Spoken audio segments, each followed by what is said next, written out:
Hi tears, welcome back. எல்லாரும் எப்படி இருக்கீங்க? நல்லா இருக்கீங்களா? இன்றைக்கி நம்ம வீடியோவில் நம்ம பார்க்க போகிறது, இந்த மாதிரி உங்கள் ட்ரெஸ்ஸில் எந்த விதமான கரையானாலும் சோப்பு பொடி, அது மாதிரி வாஷிங் மிஷின் கல்லை போட்டு உரைச்சி தேய்க்கிறது, லாண்ட்ரிக்கு போடுறது, எந்த விதமான தொல்லையும் இல்லாமல் நம்ம வீட்லேயே கை வலிக்காமல் நொடியில் அந்த கரையெல்லாம் நம்ம போக்கிடலாம். அப்போ எல்லோருமே வீடியோ ஒன்று ஃபுல்லாக ஸ்கிப் பண்ணாமல் பாருங்கள்.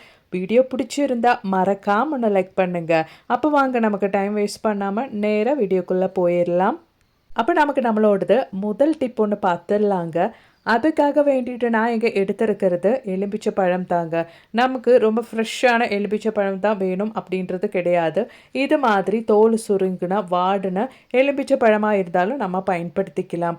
அதுக்காக வேண்டிட்டு ரொம்பவே பயனுள்ள ஒரு டிப்பு தாங்க நம்ம பார்க்க போகிறோம். இப்போ நான் இங்கே ஒரு பெரிய லெமன் தான் எடுத்திருக்கேன். அது பெருசாக இருக்கிறதுனால அரை லெமன் தான் நம்ம இங்கே பயன்படுத்த போகிறோம். நீங்கள் சின்ன லெமனாக இருந்தால் ஒரு லெமன் முழுசாக பயன்படுத்திக்கோங்க. லெமனோட தோலும் சேர்த்து நல்லா நமக்கு அரைச்சி எடுக்கணும். அதனால் குட்டி குட்டியாக நம்ம மிக்ஸி ஜாரில் கட் பண்ணி போட்டுக்கலாம். அதோடவே நமக்கு தேவையானது மஞ்சள் தூள் தாங்க. அது ஒரு 1/4 டீஸ்பூன் அளவுக்கு சேர்த்துக்கலாம். நான் இங்கே 1/4 லிட்டர் அளவுக்கு தான் சொல்யூஷன் ரெடி பண்ணிட்டு இருக்கிறேன். அதுக்கான இன்க்ரீடியன்ட்ஸ் தான் நான் சேர்த்து கொடுத்துருக்கேன். நீங்கள் கூடுதல் அளவுக்கு சொல்யூஷன் ரெடி பண்ணுறீங்க அப்படின்னா அதுக்கான இன்க்ரீடியன்ட்ஸும் நீங்கள் சேர்த்து ஜாஸ்தியாக எடுத்துக்கோங்க. அவ்வளோதான். பாருங்கள், நம்மளோடது லெமன் நல்லா அரைச்சி எடுத்தாச்சு. இப்போ அது கூட நம்ம கொஞ்சம் கூட தண்ணி சேர்த்து ஆட் பண்ணிக்கலாம். அதாவது 1/4 லிட்டர் சொல்யூஷனாக மாற்றிக்கலாம். இப்போ நம்மளோடது சொல்யூஷன் நம்ம வடிகட்டி ஒரு பாத்திரத்துக்கு ஒன்று மாற்றி எடுத்துடலாம். இந்த ஒரு சொல்யூஷன் மட்டும் போதுங்க உங்களோடது கேஸ் ஸ்டோப்பு, கவுண்டர் டாப்பெல்லாம் பலான்னு மெயின்டைன் பண்ணுறதுக்கு. அவ்வளோதான், நம்மளோடது சொல்யூஷன் இங்கே ரெடி ஆயிருச்சு. இப்போ நான் இந்த மாதிரி ஒரு பாட்டிலில் மூடியில் ஹோல்ஸ் போட்டு தான் இந்த ஒரு சொல்யூஷன் ஊற்றி இருக்கேன். உங்கள் கையில் ஸ்ப்ரே பாட்டில் இருந்தால் அது கூட நீங்கள் பயன்படுத்திக்கலாம். காலையில் எல்லா வேலையும் முடிச்சுட்டா ரொம்பவே அழுக்காக, அதாவது ரொம்பவே மெஸ்ஸாக மாறிடும் நம்மளோடது கேஸ் ஸ்டோப்பு.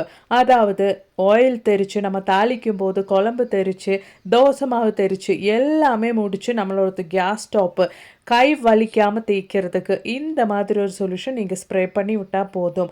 அதுக்கப்புறமேட்டு ஒரு 2 நிமிஷம் அப்படியே ரெஸ்ட் பண்ணுறதுக்காக விட்டதுக்கு அப்புறமேட்டு இந்த மாதிரி ஒரு கிச்சன் டவல் இல்லைன்னா கவுண்டர் டாப்பு, கேஸ் ஸ்டோப் எல்லாம் துடைக்கிறதுக்கு பயன்படுத்துகிற ஏது டவலாக இருந்தாலும் அதை யூஸ் பண்ணிவிட்டு நீங்கள் நல்லா ஒன்று துடைச்சி எடுத்துட்டீங்கன்னா உங்களோடது கேஸ் ஸ்டோப்பு எவ்வளோ வருஷக்கணக்காக பழசாக ஆனாலும் அதை புதுசாக நொடியில் நீங்கள் மாற்றி எடுத்துடலாம். இந்த மாதிரி ஒரு சொல்யூஷன் எப்பவுமே உங்கள் வீட்டில் இருந்தால் உங்களோடது கேஸ் ஸ்டோப்பு புதுசாக நீங்கள் மெயின்டைன் பண்ணிடலாம்.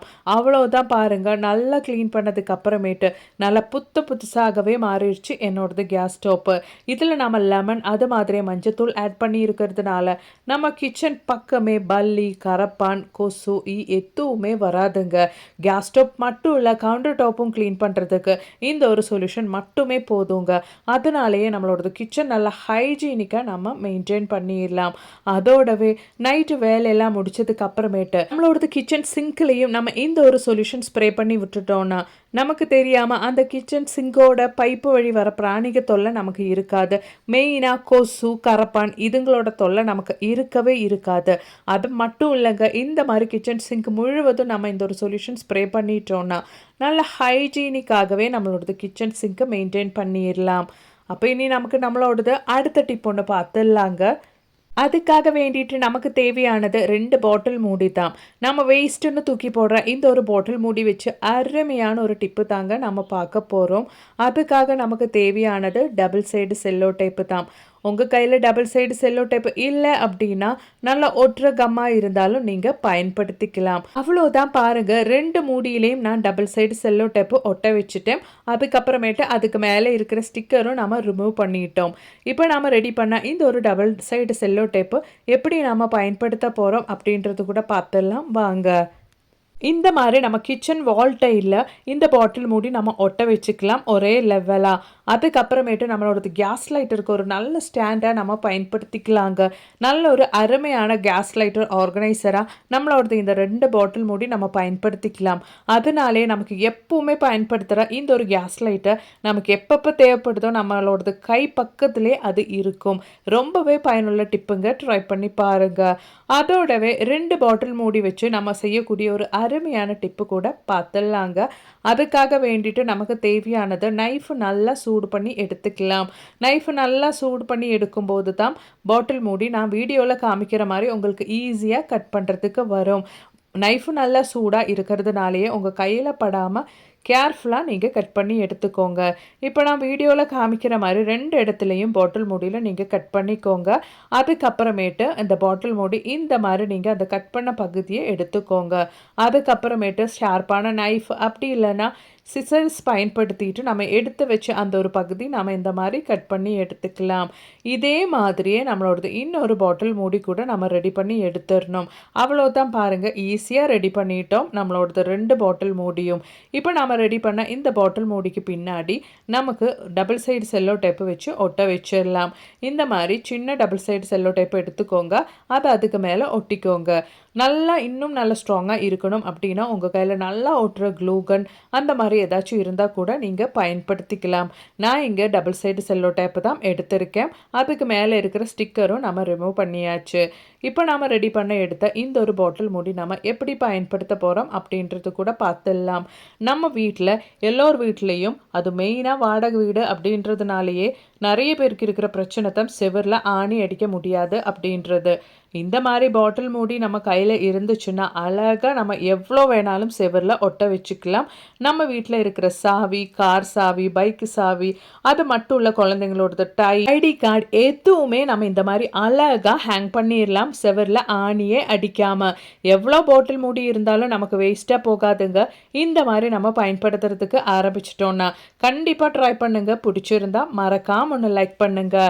அப்போ இனி நாம் தம்ப்நெயிலில் பார்த்த மாதிரி வெள்ளை துணிங்க, மெயினாக குழந்தைங்களோட யூனிஃபார்மில் விழுந்த இந்த மாதிரி இங்கு கரை, அது மாதிரி ஊறுகாய் கரை, ஃபுட்டில் இருந்து வர ஆயில் கரை, எதுவாக இருந்தாலும் ஈஸியாக நொடியில் நீக்கம் செய்யறதுக்காக வேண்டிட்டு இருக்கிற அருமையான டிப்பு பார்த்துடலாம். அதுக்காக வேண்டிட்டு முதல்ல ஸ்ப்ரே தாங்க நான் ஸ்ப்ரே பண்ணிட்டு இருக்கிறேன். எந்த ஸ்ப்ரேயாக இருந்தாலும் நம்ம பயன்படுத்திக்கலாம். ஸ்ப்ரே இந்த மாதிரி நீங்கள் அந்த கரையில் நல்லா ஒன்று ஸ்ப்ரே பண்ணதுக்கு அப்புறமேட்டு நீங்கள் இந்த மாதிரி ஜஸ்ட் ஒன்று ப்ரஷ் பண்ணிக்கோங்க. அப்போவே நம்மளோடது அந்த கரை லைட்டாக ஆயிரும், உங்களுக்கு பார்த்தாலே தெரியும். அதுக்கப்புறமேட்டு நம்ம எடுக்க வேண்டியது பேராசிட்டமால் டேப்லெட், அப்படி இல்லைன்னா எந்த டேப்லெட் உங்கள் கையில் இருந்தாலும் இந்த மாதிரி வெள்ளை கேப்சூலாக இருக்கணும். அது எக்ஸ்பைரி டேட்டு முடித்தாலும் பரவாயில்லை. அதில் ஒரு டேப்லெட் நான் நல்லா பொடிச்சு அந்த இங்கு கரைக்கு மேலே போட்டிருக்கேங்க. அது நல்லா இந்த மாதிரி ஒரு ப்ரஷ் பயன்படுத்திட்டு நாம் ஸ்ப்ரெட் பண்ணிக்கலாம். அதுக்கப்புறமேட்டு ரொம்ப ஹெவியாக இருக்கிற கரையாக இருந்தால் நீங்கள் ஒரு 10 நிமிஷம் டைமுக்கு ஊற வச்சுக்கோங்க. இல்லை இந்த மாதிரி சின்ன கரையாக இருந்தால் ஒரு 5 நிமிஷம் டைமுக்கு மட்டும் ஊற வச்சுக்கலாம். நல்லா அந்த டேப்லெட் இந்த மாதிரி ஸ்ப்ரெட் பண்ணதுக்கு அப்புறமேட்டு ஒரு 5 நிமிஷம் டைமுக்கு நான் ரெஸ்ட் பண்ணுறதுக்காக மாற்றி வச்சுருக்கேங்க. இது இங்கு கரைக்கு மட்டும் இல்லைங்க, ஊறுகாய் கரையாக இருந்தாலும் ஆயில் ஸ்டெயினாக இருந்தாலும் எதுவாக இருந்தாலும் இந்த ஒரு மெத்தடில் நீங்கள் ட்ரை பண்ணிட்டீங்கன்னா அந்த ஒரு கரை இருந்த தடமே தெரியாமல் நம்ம அழகாக க்ளீன் பண்ணி எடுத்துடலாம். இப்போ பாருங்கள், நல்லா ஒரு 5 நிமிஷம் டைமை ஊற வச்சதுக்கு அப்புறமேட்டு தண்ணியில் போட்டு இந்த மாதிரி கையால் ஒன்று தேய்ச்சி விட்டாலே போதும். அந்த இங்கு கரை இருந்த இடமே தெரியாமல் நம்மளோடது வெள்ளை ட்ரெஸ்ஸு நல்லா பளிச்சுன்னு நம்ம பழைய மாதிரியே நம்ம மாற்றி எடுத்துடலாம். அதுவும் சோப்பு தூள், வாஷிங் மிஷின், கல்லில் போட்டு உரைக்காமல் அது மாதிரியே நம்ம லாண்ட்ரிக்கெல்லாம் கொடுக்காமலே இந்த மாதிரி எந்த கரையாக இருந்தாலும் நீட்டாக க்ளீன் பண்ணி எடுத்துடலாம். கண்டிப்பாக ட்ரை பண்ணி பாருங்கள். இன்றைக்கி நம்ம வீடியோவில் நான் ஆட் பண்ண எல்லா டிப்ஸும் உங்களுக்கு மிகவும் பயனுள்ளதாகவே இருந்திருக்கும்னு நான் நினைக்கிறேன். வீடியோ பிடிச்சிருந்தா மறக்காம ஒன்று லைக் பண்ணுங்கள். அதோடவே உங்கள் ஃப்ரெண்ட்ஸ் அண்ட் ஃபேமிலி கூட ஷேர் பண்ணி சப்போர்ட் பண்ணுங்கள். அது மட்டும் இல்லைங்க, நிறைய வீடியோஸும் நான் என் சேனலில் ஆட் பண்ணியிருக்கேன். அது கூட கொஞ்சம் செக் பண்ணி பாருங்கள். தேங்க்ஸ் ஃபார் வாட்சிங்.